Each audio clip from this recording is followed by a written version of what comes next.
Memorial Museum in Abilene, Texas. I am here with Robert Hunt. He is with the 714th Tank Battalion B Company. I am Michelle Colvin, and why don't we just get started? Mr. Hunt, why don't you tell me where you were born and your date of birth and a little bit about your parents and your childhood?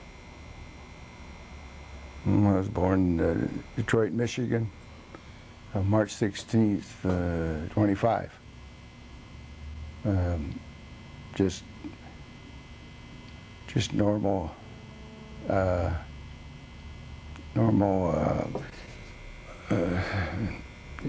Childhood. Neighborhood where I grew up. Later on, I spent 4 years in a military school, Howe Academy, and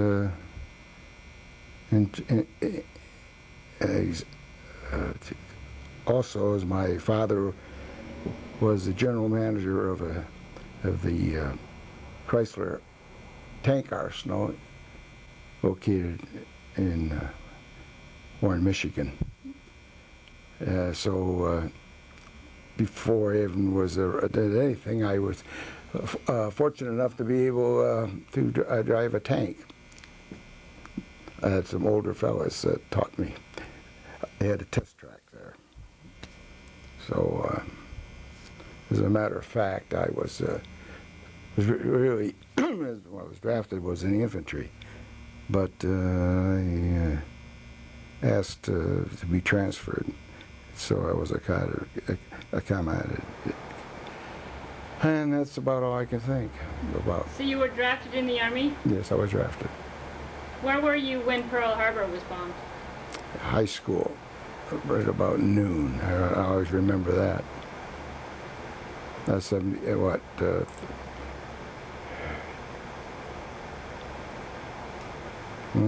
better give me some questions. Okay. Have you heard, or did you know about the AST program? Yes, but I was never in it. I was never in it. Once you were drafted, where did you begin your service? At camp, it was down in Toledo. It was Camp Perry. And then from there, I ended up in Camp Barkley. But of course, I was to South Carolina. That's where I joined the 714th. And then we were joined with to be part of the 12th Armored. So tell me about your experiences in Camp Barkley. Mostly the things that I can remember is that very small town, and I was underage for drinking and so forth. So the guys would tie me down in the barracks so I couldn't get to town. I remember that. I could have killed a couple of them. I used to take once in a while, I took a bus to Abilene. That's many years ago. I can't really remember. So you started in with the 12th Armored Division in South Carolina. Is that what you said? Well, that was the tank battalion, right. And then we joined to the division at Barkley. What was your experience like going overseas on the ship? That's a difficult question because I can't.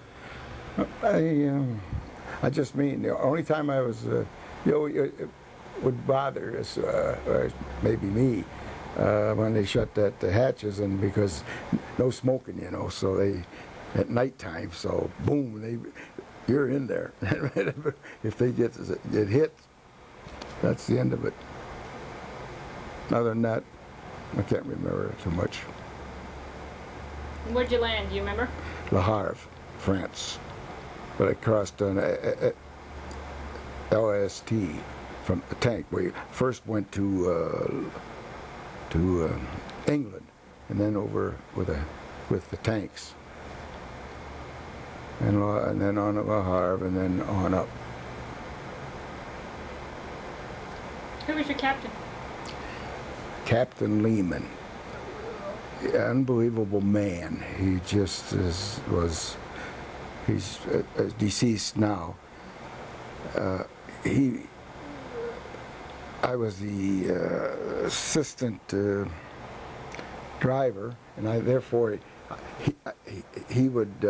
would drive and wherever he wanted to go overseas. That's where I was meant, and it was so interesting that when he'd go into town, or the colonels and that would call him up to see what we're going to do the next day, how we're going to advance and everything else.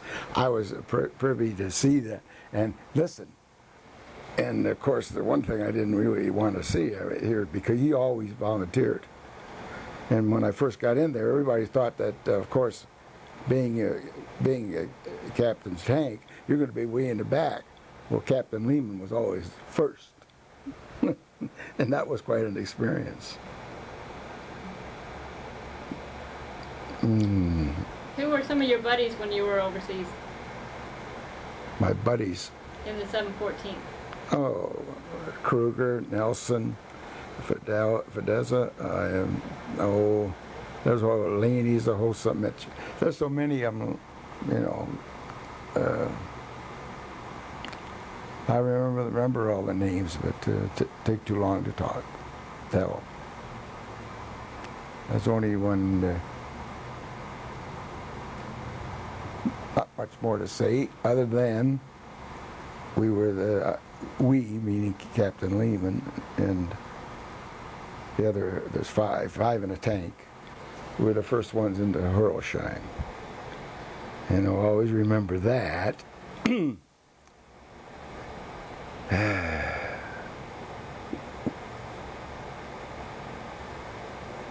We were sent in to get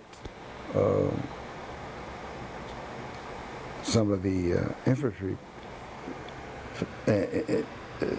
56 and others. We were supposed to bring them back. We were going to stay we were originally to stay, but when we got in, we first got in, it was I can't remember about what time it was. It had to be about 3 or 4 in the morning. And all of a sudden, we were first ones coming into the town, and all of a sudden, there's a big Tiger tank right at them. And then Kruger was our gunner. And the other fellow was, Kruger yelled to get a shell, and they put it in a breech, and they threw the wrong one. All of a sudden, the whole sky blew up, and it was you could see everything, the whole town, you know. And all of a sudden, Lehman yelled over, "He wants armor piercing, armor piercing," and then Kruger fired, and we got him. That's probably the worst part I've ever been through. And then the next 2 days of shelling and everything else. I remember Nelson was a driver, and he never smoked. And boy, after the 2 days, he said, "Give me a cigarette." I'll remember that. That's about all of it. But Herolsheim was really a real battle, where our men lost a lot of men. Fortunately, I wasn't involved. Did you ever have any experiences with the concentration camps? No, I did. I knew they were there. We went by them, but I never got that close to them. Other than you could smell burn. You could smell. That's all. No, I wasn't directly with it. Did you ever get injured? I had a Purple Heart, but it wasn't serious, and I tried to tell them I didn't even need it. But they do that in the old times because they want to build up the division, you know. It was a wound. I was well, might as well be truthful. You could see the Germans across the ring. Well, of course, that's the first, when we first got in, the first time I ever saw Germans, you know, directly.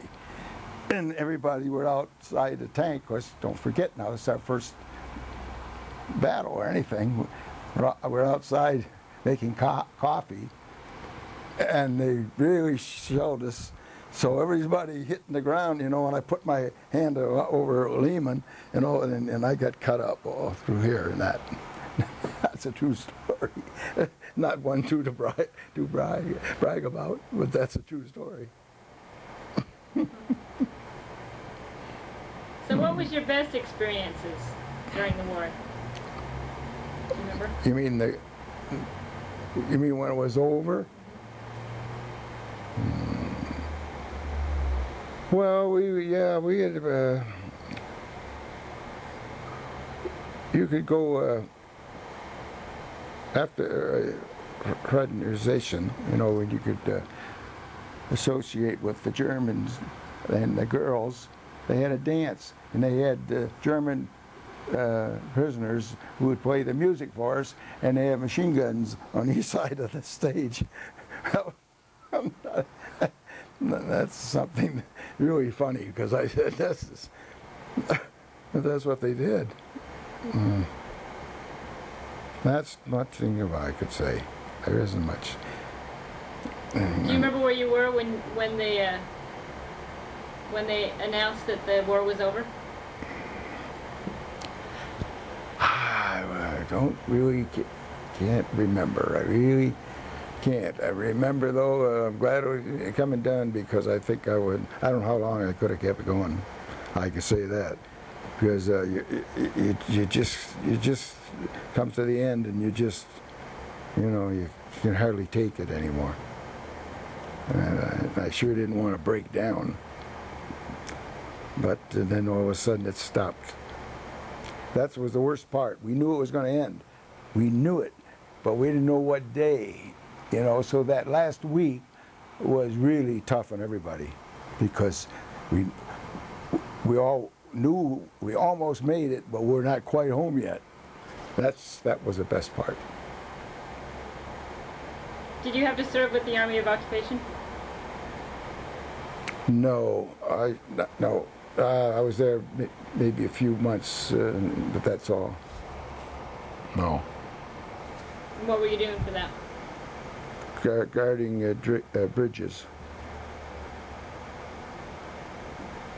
And that's about all I could tell you. Did you ever have any experiences with French civilians? Oh yes, I had I earned a Croix de Guerre, and I had a big celebration, and God, can't think of the time. They had a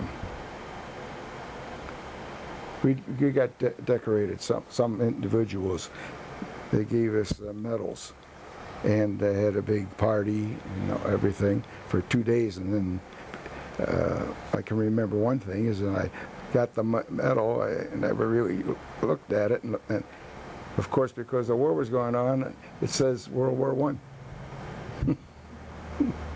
Well, in France, they didn't have anything because the Germans were, occupied them, so they sure weren't making medals. So I'm still writing and asking me, hey, can I get a new one?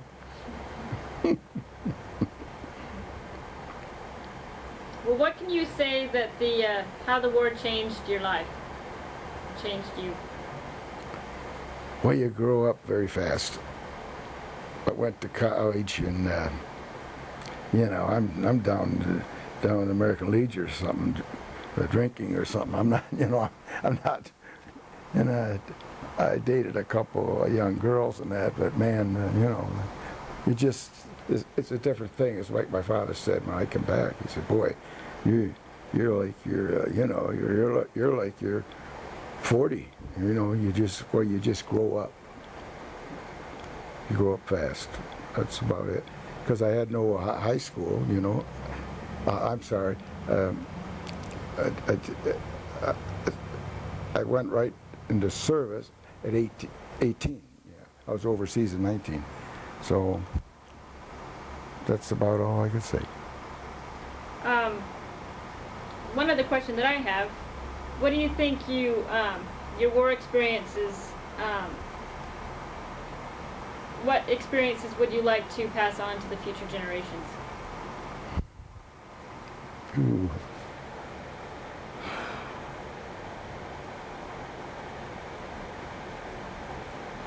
It's a very difficult question. It would be